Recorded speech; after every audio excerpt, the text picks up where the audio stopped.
Beshem Hashem Naaseh Venatzliach, nous poursuivons aujourd'hui notre étude dans les commentaires de la Haggadah, avec à présent l'étape du Shulchan Aruch. Une fois que la consommation de la matzah et du maror et du korer ont été réalisées, nous passons à présent à l'étape du repas. Un repas de Pessah, de Yom Tov, qui sera consommé avec joie et comme des hommes libres. On évitera, pendant le repas, de manger au-delà de ses besoins, afin que la tikoman, vous savez, ce dernier morceau de matzah, que l'on consommera en rappel du korban après le repas, ne soit pas, lui, mangé comme une achila gassa, c'est-à-dire dépassant les limites de notre satiété. Ainsi, nous ferons attention de ne pas ajouter d'alcool ou de consommation excessive pendant le repas, si l'on risque de ne pas pouvoir finir le seder sobrement. Il n'y a pas d'obligation en soi de s'accouder pendant le repas, mais celui qui s'accoude réalise une belle action, comme le dit le Rambam, afin d'exprimer ainsi une forme de liberté. Durant ce repas, il sera strictement interdit de consommer un agneau grillé qui rappellerait le sacrifice du Korban Pessah, préparé dans ces conditions. Cette interdiction concerne donc notamment de la viande, comme celle de l'agneau, grillée en grandes pièces. L'usage répandu est de ne pas consommer de viande grillée du tout le soir du seder, quel que soit le morceau et quelle que soit la taille. Quant au fait de consommer ou non des aliments grillés le soir du seder, à part de la viande, chacun suivra son minag et ses coutumes. À la fin du repas et avant de passer à l'étape de barer du Birkat Hamazon, nous allons consommer la afikoman, qui rappelle le Korban Pessah, qui doit, lui, être consommé avec satiété. Nous consommerons alors également le morceau de afikoman kazait, une quantité d'une vingtaine de grammes, avec satiété. À l'issue de cette consommation, comme vous le savez, nous n'aurons plus le droit de consommer quoi que ce soit.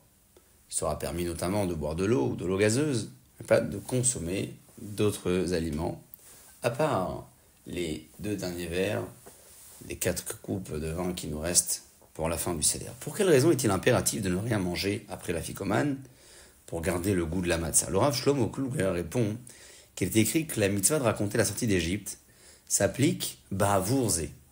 Ba'avour-zé au moment où la matzah, le maror et le korban Pessah autrefois, lorsqu'il y avait le Beth Amikdash, sont posés devant nous. Ainsi, nous avons évoqué le fait plutôt dans la Haggadah. Or, nous savons que le korban Pessah, le sacrifice, n'a été consommé que jusqu'à la moitié de la nuit.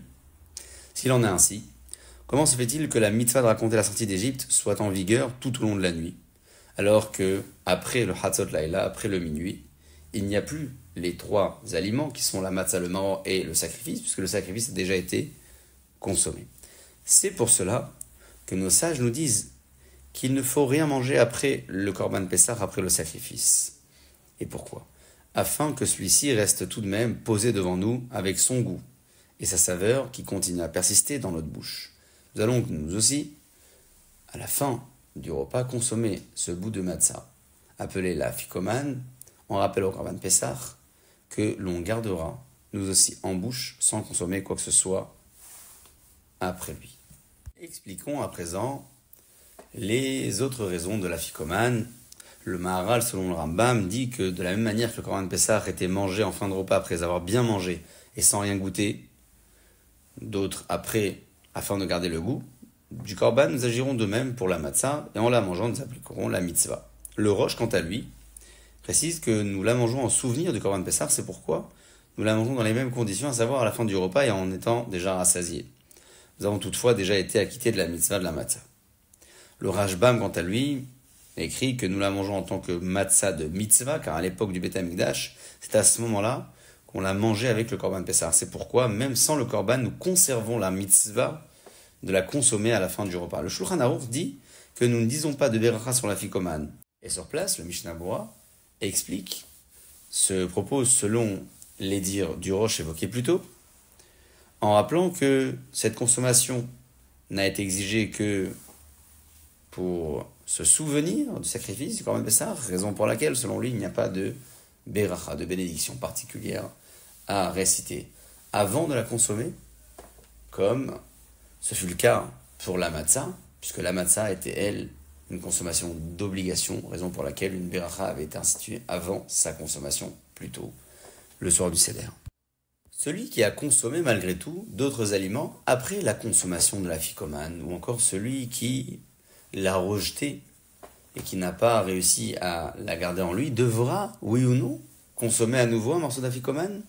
Le Shulchan Aruch écrit que l'interdiction de consommer quoi que ce soit après l'afficomane, c'est pour que le goût reste en bouche. A posteriori, celui qui a mangé autre chose devra remanger, donc un kazaït, en pensant à s'acquitter de l'afficomane. Il semblerait donc que ce soit ainsi pour celui qui a rejeté sa consommation, qui devra à nouveau remanger. Toutefois, le Meiri rappelle que seul l'esclave remange après avoir mangé, et non pas l'homme libre. Et puisque ce soir, nous nous comportons comme des hommes libres, celui qui a rejeté sa matzah et qui ne l'a pas gardée en lui ne devra pas manger pour autant une deuxième fois après avoir accompli la mitzvah une première fois.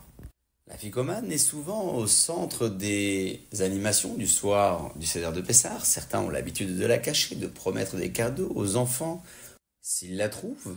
Et tout cela afin de garder les enfants en éveil le soir du Seder de Pessah.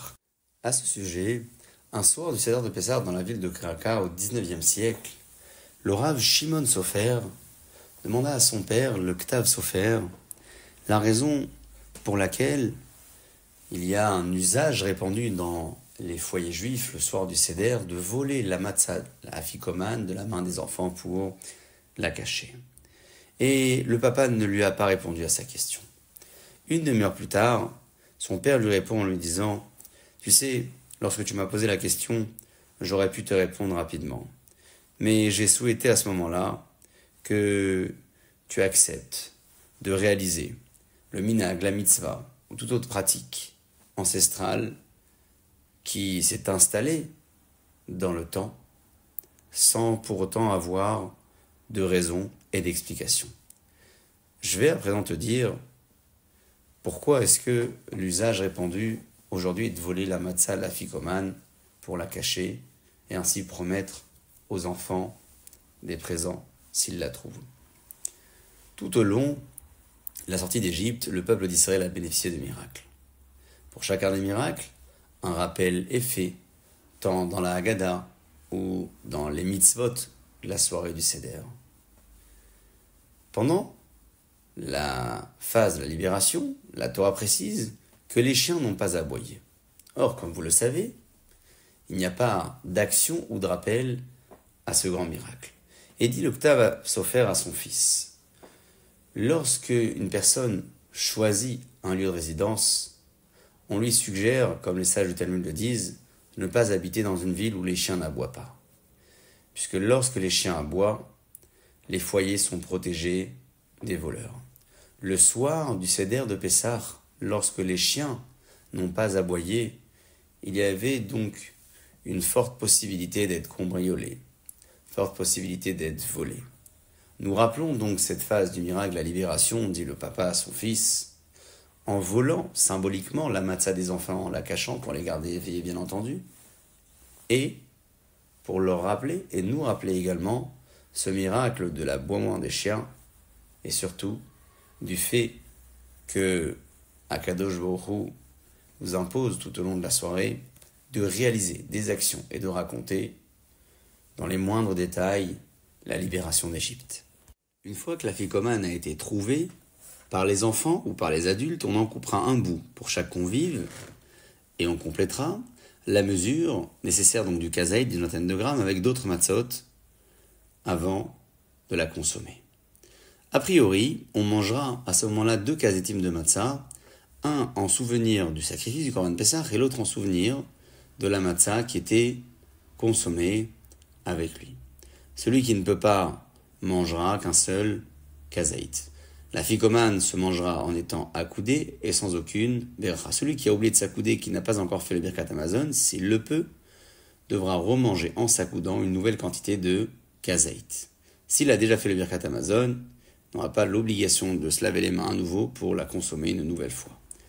Comme évoqué précédemment, nous mangerons la ficomane avant le chatzot. Celui qui n'a pas réussi pourra malgré tout la manger après le délai imparti. Baruch Adonai Le'olam. Amen et Amen.